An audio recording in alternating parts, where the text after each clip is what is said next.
आज हम इसरो के सेंचुरी अर्थात 100 मिशन के सफलता होने पर उनके बारे में संपूर्ण जानकारी हासिल करेंगे।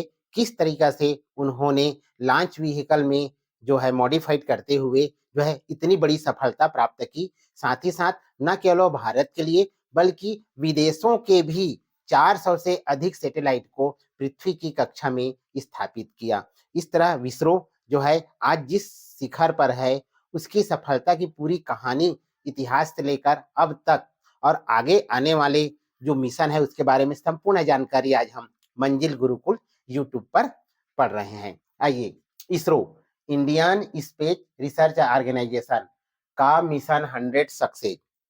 इसरो के थोड़ा सा इतिहास के बारे में जाएं तो इसरो का जो स्थापना है स्टार्टिंग में भारतीय राष्ट्रीय अंतरिक्ष अनुसंधान एक समिति के रूप में हुआ था, जिनको इनको स्पार के नाम से जाना जाता था और 1962 में हुआ था।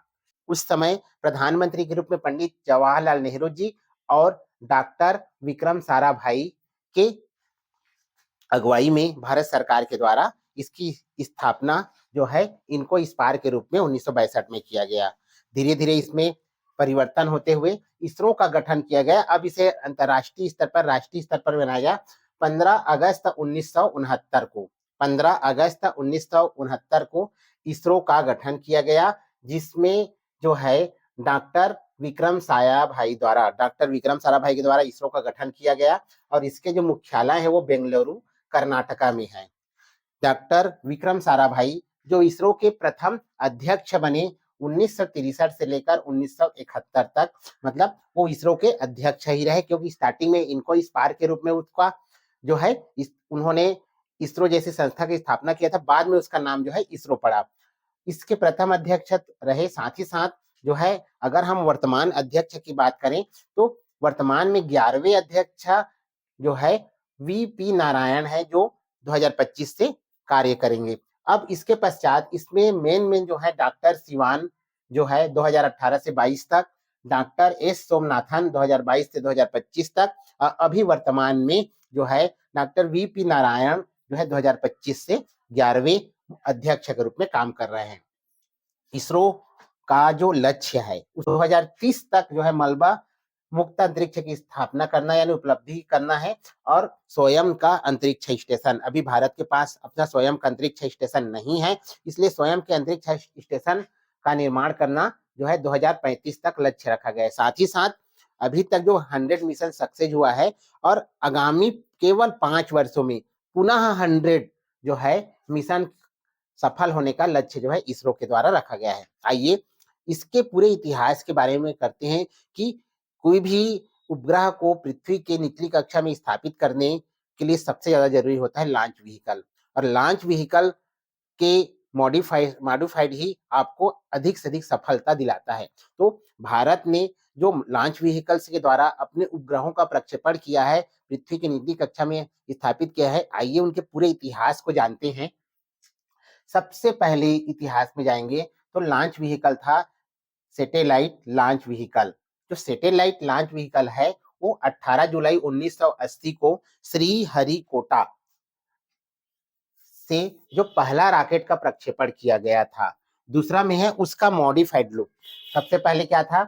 Satellite launch vehicle. अब आते हैं ASLV अर्थात ऑगमेंटेड सैटेलाइट लॉन्च व्हीकल। इसमें 150 किलो तक के जो मशीन है, उपग्रह है, उसे पृथ्वी के निचली कक्षा में स्थापित किया जा सकता था SLV के द्वारा।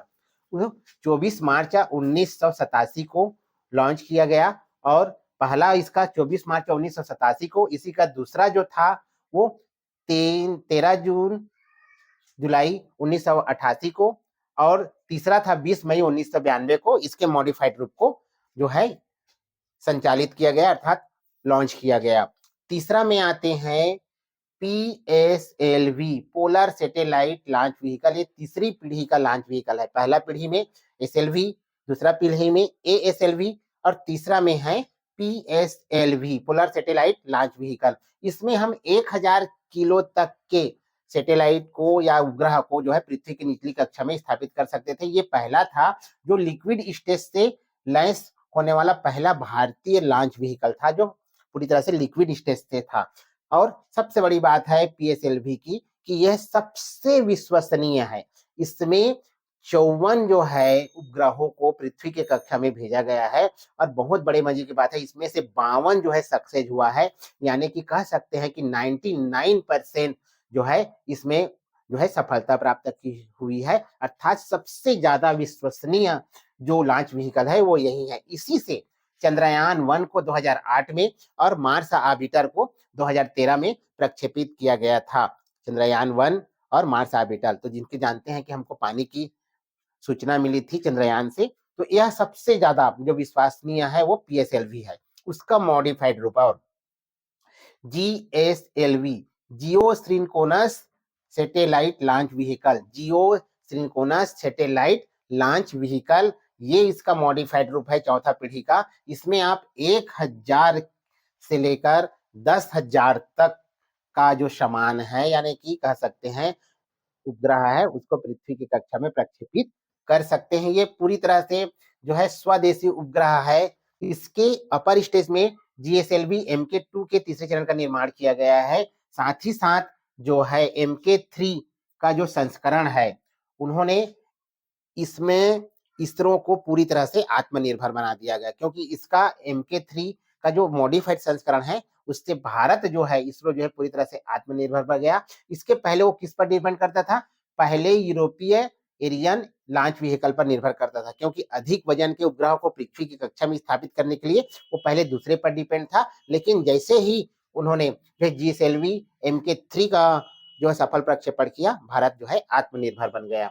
आगे जो आता है SSLV, क्योंकि आजकल भारत के जो इसरो है वो बहुत ही कम खर्चे पर उपग्रह को पृथ्वी के कक्षा में स्थापित करता है, इसीलिए विदेशों के उपग्रह की होड़ लग गई है यहाँ पर, क्योंकि कम खर्चे में वो उसको विस्थापित करने के लिए। तो इसरो ने विदेशी के रूप में लगभग 433 यानी कि 400 से अधिक उपग्रहों को, विदेशी उपग्रह को जो है अपने लॉन्च व्हीकल से पृथ्वी की कक्षा में स्थापित किया है। ये भी भारत की बहुत बड़ी सफलता है कि कम से कम खर्च पर अधिक से अधिक विश्वसनीय लॉन्च व्हीकल उपलब्ध करा के वो विदेशी उपग्रह को पृथ्वी की कक्षा में स्थापित कर रहा है।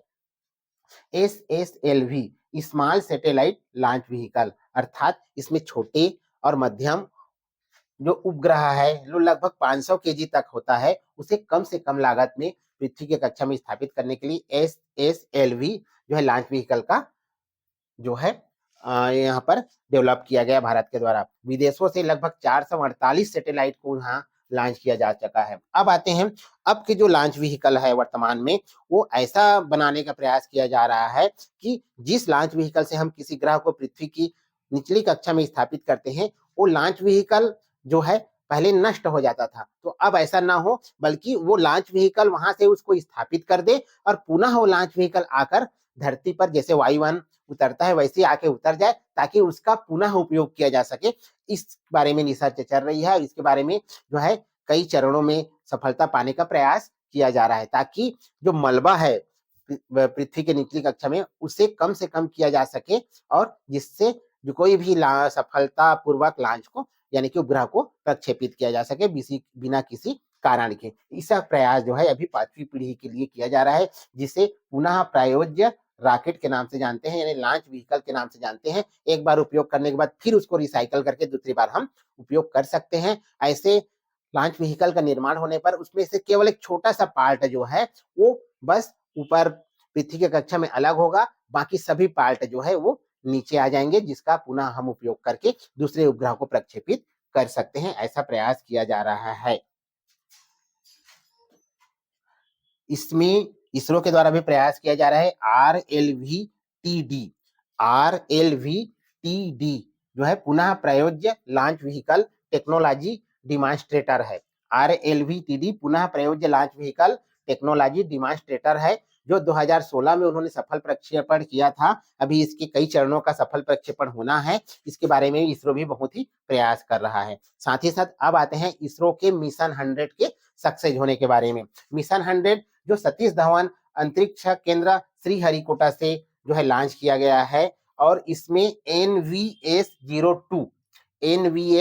को कक्षा में स्थापित किया गया है। इसे किसके द्वारा स्थापित किया गया, इसको भी ध्यान रखिएगा। SLV F-15 से नेविगेशन सैटेलाइट है, जिन्हें उन्हें कक्षा में स्थापित किया गया है। ये भारत की 100 सफलता है, मिशन सफलता है। इसके लिए आप सभी को बहुत-बहुत बधाई। इसमें रक्षा, जल, थल, वायु, नेविगेशन एवं वित्तीय लेन-देन के क्षेत्र में मजबूती जो है मिलेगा NVS-02 के द्वारा। इससे जो है NVS-02 क्या है? नेविक्सी है, अर्थात navigation with Indian constellation system का एक भाग है।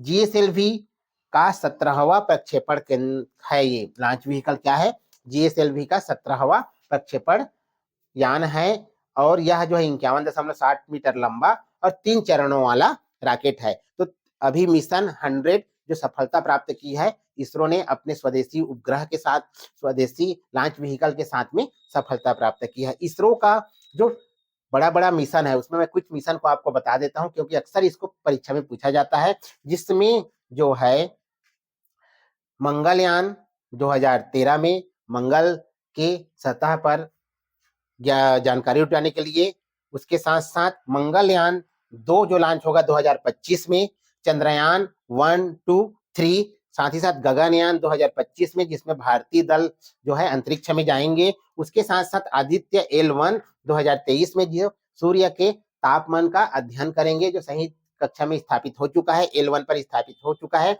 उसके साथ साथ शुक्रयान 1 2025 में शुक्र के वायुमंडल का अध्ययन करने के लिए, और निसार जो है पहला ड्यूल बैंड राडार, निसार जो है वो पहला ड्यूल बैंड राडार इमेजिंग उपग्रह है जो 2023 में स्थापित किया गया था। इस प्रकार इसरो के द्वारा बड़े-बड़े जो है अभियान को जो है अपने लॉन्च व्हीकल के द्वारा पृथ्वी की कक्षा में स्थापित किया जा रहा है और इसरो अपनी सफलता की नई गाथा लिख रहा है। साथ ही साथ 2030 में मलबा युक्त अंतरिक्ष और 2035 में अपना खुद का अंतरिक्ष स्टेशन लगाने, साथ ही साथ 5 वर्षों में फिर नए 100 मिशन सफलतापूर्वक प्राप्त करने का लक्ष्य जो है इसरो ने रखा हुआ है। इस तरह इसरो जो है आज न केवल भारत में बल्कि पूरी दुनिया के लिए एक जो है प्रेरणा का स्रोत बन गया है कि कम से कम खर्च पर अधिक विश्वसनीय लॉन्च व्हीकल के द्वारा जो है उपग्रह को स्थापित करना।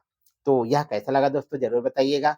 मेरे मंजिल गुरुकुल यूट्यूब को अधिक से अधिक लोगों तक शेयर करें, सब्सक्राइब करें, ताकि सभी परीक्षाओं के लिए जो बहुउपयोगी करंट अफेयर है, उसके साथ साथ पंचायती राज सीरीज है, राजनीतिक सीरीज है, उसके साथ साथ भूगोल सीरीज है, ये सभी की जो है जानकारी मैं मंजिल गुरुकुल यूट्यूब पर देता रहूंगा। ये पूरी तरह से निःशुल्क है।